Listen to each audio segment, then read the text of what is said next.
A Dorset couple, accused of adopting 3 children, keeping them virtual prisoners while assaulting them, has been released on bond. 58-year-old David V. Moss and his wife, 64-year-old Rejeana Moss of 2530 Route 307, have been charged with kidnapping, felonious assault, and child endangering. David Moss was also charged with sexual battery and gross sexual imposition. They appeared before Common Pleas Judge Gary Yost on Wednesday, March 4th, and pleaded not guilty to all charges. Legal aid attorney Joseph Humpalik represented the pair for the initial appearance.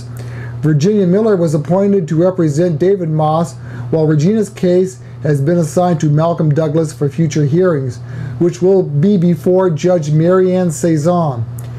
County Prosecutor Nick Arochi recommended bond be set at $50,000 or cash surety for each, which Yost granted.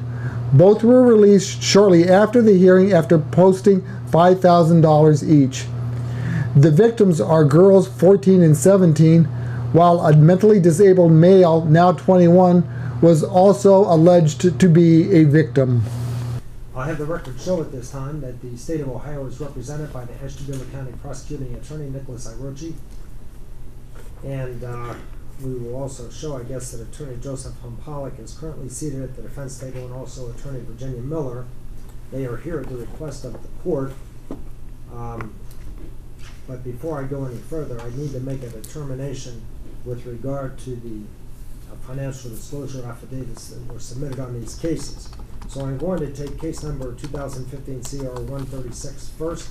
This is the state of Ohio versus Rejeana Moss. This financial disclosure form that I have up here shows that you do not have any source of income whatsoever. Is that correct? I dispute it. All right. And have you ever worked? Yes, sir. When was the last time that you had a job? About 15 years ago. I've just been doing kids since. All right. Do you have any bank accounts? Yes. What type of bank accounts do you have? We have one that's automatic withdrawal for the house payment. That's a checking account, is it? Yes, sir. Do you know what the balance is in that account? No, sir. You have no idea what the balance is? I think it was like about $1,000, $1,200. All right. Any other accounts? I had another one, and I think that balance was $800. Anything else of that nature? No, sir. Do you own any real estate?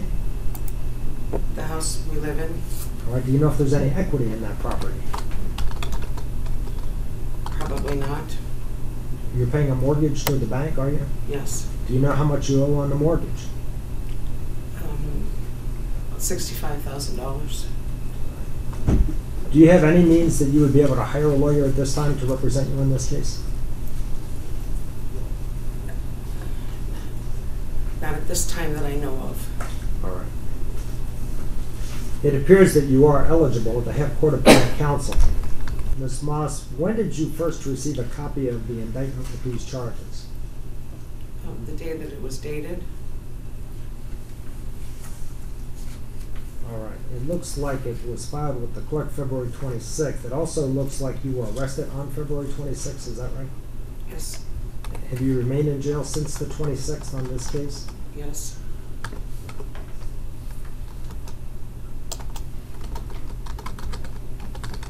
Do you understand what you have been accused of in this indictment? Yes. All right. Mr. Pollack, are you prepared then to proceed with the arraignment on this case? As a friend of the court, Your Honor, that's all I can do at this point. I will proceed here. We will waive the reading of the indictment without waiving the right to object. Any defects that may be present therein. At this time, we'll enter a not guilty plea to all charges within the indictment, and we'd like to be heard on the issue of bond if the court will allow, please.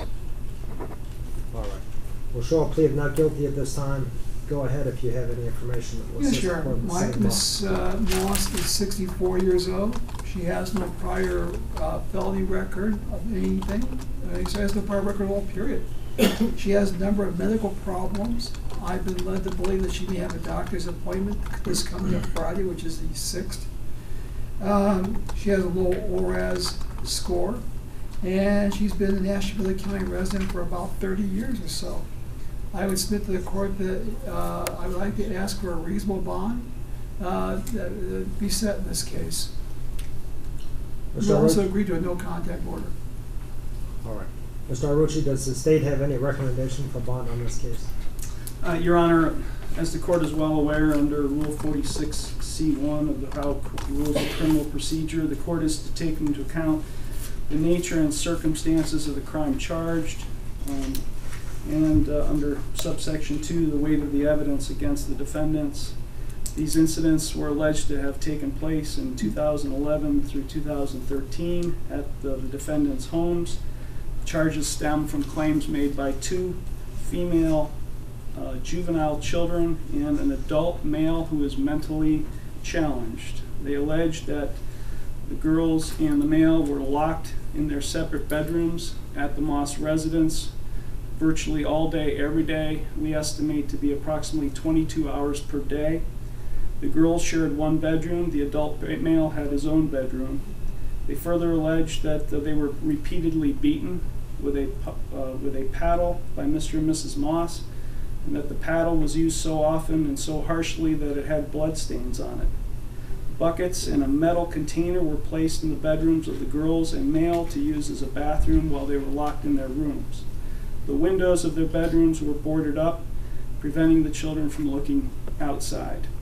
One child would carve marks in the headboard of her bed to keep track of the day of the week. The children were provided very little to eat by Mr. and Mrs. Moss during this time. The minor girls further alleged that Mr. Moss committed sexual abuse on each of them. They were apparently homeschooled most of the time following their adoption by Mr. and Mrs. Moss, but were not permitted to socialize outside of the home for the past several years. This incident, or this investigation, stemmed from an incident that took place in late August when the girls were able to pick the lock of their bedroom, sneak away from their parents' home, take their parents' vehicle, and crash the vehicle, which led to an investigation by the Ohio Highway Patrol. They were charged with unauthorized use of a motor vehicle in juvenile court, were placed on probation in juvenile court, at which time they reported to the probation officer what alleged abuse had been taking place, and the probation officer involved the Children's Services Agency at that time. We understand that the bond that the court is supposed to be set is to be reasonable, but in light of the nature and circumstances of the crimes that are alleged to have occurred, we are asking the court to set a bond of $50,000, cash surety 10% on both of the defendants. Thank you. All right.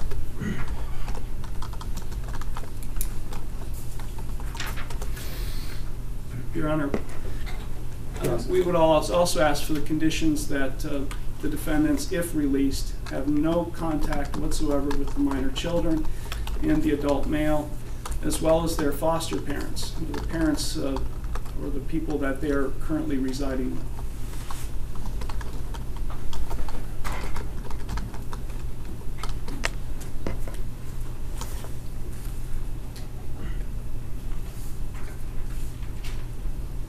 All right. Well, given the serious nature of the charges, aside from the allegations that Mr. Arrucci has recited, it appears to the court that the recommended bond of $50,000 is more than reasonable in this case.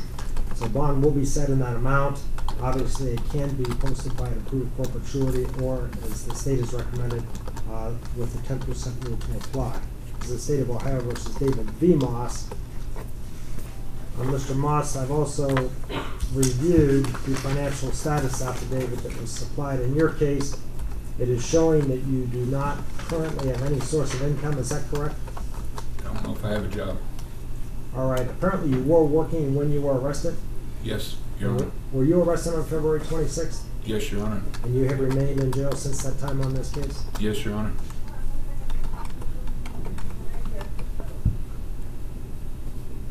Where were you working? In a mental, sir. And what did you make when you were employed there? Carbide cutting inserts. All right, can you tell me how much money you would average, say, on your take-home pay? About straight 40-hour week was a little over 800. All right. That's every 2 weeks, Your Honor. Every 2 weeks was about 800? Yes, after taxes and All right. And other than your wife, did you have other dependents that you were responsible for supporting? oh, Your Honor. I have child support of $161. Is there a wage withholding order in place for that? Is that deducted from your paycheck when you are working? Yes, Your Honor. And you don't know if that job will be available to you if you get out on bond? No, I do not. Do you have any bank accounts? Just ones we have jointly. All right. Same with the real estate? I really don't have anything entitled to in my name. So the house is in your wife's name? Yes, Your Honor. Do you have any other means that you would be able to hire counsel?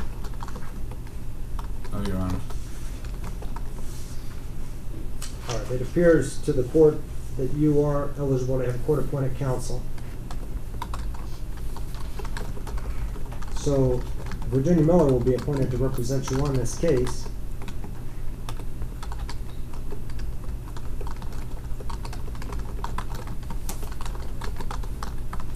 When you were arrested on February 26th, were you given a copy of the indictment at that time? Yes. Do you understand what you have been accused of? Yes. Ms. Miller, are you prepared to proceed with the arraignment on this case? I am, Your Honor, and at this time we would waive a reading of the indictment. We would enter a plea of not guilty to all charges, each of the counts listed in the indictment, and then we would request to be heard on bond. All right. The plea of not guilty will be entered in the case. Go ahead with any information you have that will assist with bond. Thank you, Your Honor. Your Honor, my client's a longtime Ashtabula County resident. He has virtually no criminal history. I believe he did disclose 1 or 2 speeding violations. He has a low ORAS score. He also has some medical issues. We would request that the court issue a low bond in this case. Thank you. All right. Mr. Arrochi, I think before you indicated that the bond recommendation was the same for both defendants. Is that correct? That's correct, Your Honor.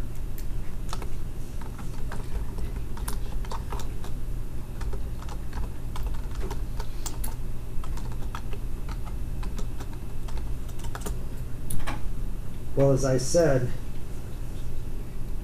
before, given the serious nature of these charges, a $50,000 bond is more than reasonable in the court's estimation. So the bond will also be set in this case in the amount of $50,000. It may be posted in accordance with the 10% rule or by an approved corporate surety. It will also include the requirement of no contact with any alleged victim in this case or current foster parents for those persons. Now, since these are charged as co-defendants, that means that this case will also remain with the other case on the docket of Judge Cezanne. As I said to your wife, if you're on bond, it'll be important for you to stay in contact with your lawyer so that you will know when to come back for the next scheduled court appearance. If you remain in custody, of course, then the Sheriff's Department will take you to the courtroom anytime there's a scheduled hearing on the case. On September 17th, 5 days after the children were removed, a search warrant was executed at the home, and several items of substantial evidentiary value were found in the home supporting the kids' claims. Were they deprived of food? Yes, we believe they were. What was their physical condition? Thin, malnourished? They were malnourished. They were very thin. If you look at them now versus the way they looked back then, they're almost different children. Mr. Moss, do you have anything to say to your daughters? The way they were treated all these years? Is there a reason that you locked them in their rooms?